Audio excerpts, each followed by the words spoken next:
ಉತ್ತರ ಕನ್ನಡದಲ್ಲಿ ನಿರಂತರವಾಗಿ ಮಳೆಯಾಗ್ತಾ ಇದೆ. ಮಳೆಗೆ ಕಂಗಾಲಾಗ್ತಾ ಇದ್ದಾರೆ ಜನ. ದಾಂಡೇಲಿಯಲ್ಲಿ ಅಂಡರ್ ಗ್ರೌಂಡ್ ಮನೆಗೆ ನೀರು ನುಗ್ಗಿದೆ. ಚರಂಡಿ ಬ್ಲಾಕ್ ಆಗಿ ಮನೆಗೆ ಕೊಳಚೆಯ ನೀರು ನುಗ್ಗಿದೆ. ಪ್ರತಿ ವರ್ಷ ಚರಂಡಿಯ ನೀರು ಮನೆಗೆ ನುಗ್ಗಿ ಮನೆಯಲ್ಲಿ ಇದ್ದವರು ಎಲ್ಲ ವಸ್ತುಗಳಿಗೂ ಕೂಡ ಹಾನಿಯಾಗ್ತಾ ಇದೆ ಅಂತ ಹೇಳ್ತಾ ಇದ್ದಾರೆ. ಮನೆಯ ಮಾಲೀಕ ವೆಂಕಟೇಶ್ ಅವರು ಕೂಡ ಆರೋಪವನ್ನ ಮಾಡ್ತಾ ಇದ್ದಾರೆ.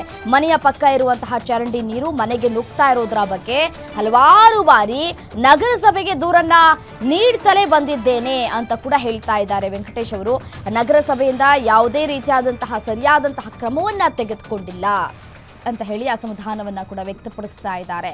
ಮನೆಯಲ್ಲಿ ನೋಡಿ ಯಾವ ರೀತಿಯಾದಂತಹ ಪರಿಸ್ಥಿತಿ ನಿರ್ಮಾಣ ಆಗಿದೆ ಅಂತ ಹೇಳಿ. ಕೊಳಚೆ ನೀರು ಕಂಪ್ಲೀಟ್ ಆಗಿ ತುಂಬಿಕೊಂಡಿದೆ ಮನೆಯ ಸುತ್ತೆಲ್ಲ ಕೂಡ.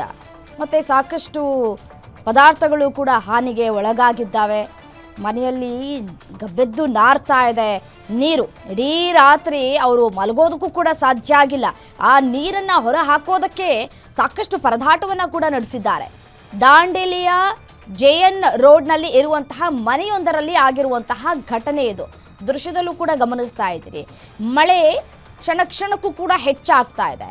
ಮಳೆ ಹೆಚ್ಚಾಗ್ತಾ ಇರುವಂತಹ ಹಿನ್ನೆಲೆಯಲ್ಲಿ ಮಳೆಯ ನೀರು ಮನೆಗೆ ನುಗ್ಗುತ್ತೆ ಅನ್ನೋದು ಒಂದು ಕಡೆ ಆತಂಕ. ಬಟ್ ಆದರೆ ಚರಂಡಿ ವ್ಯವಸ್ಥೆ ಸರಿಯಾಗಿ ಆಗಿಲ್ಲ ನೀರು ಹೋಗೋದಕ್ಕೆ ಅಂತ ಹೇಳಿ ಮತ್ತೊಂದು ಆರೋಪಗಳು ಕೂಡ ಕೇಳಿ ಬರ್ತಾ ಇದೆ.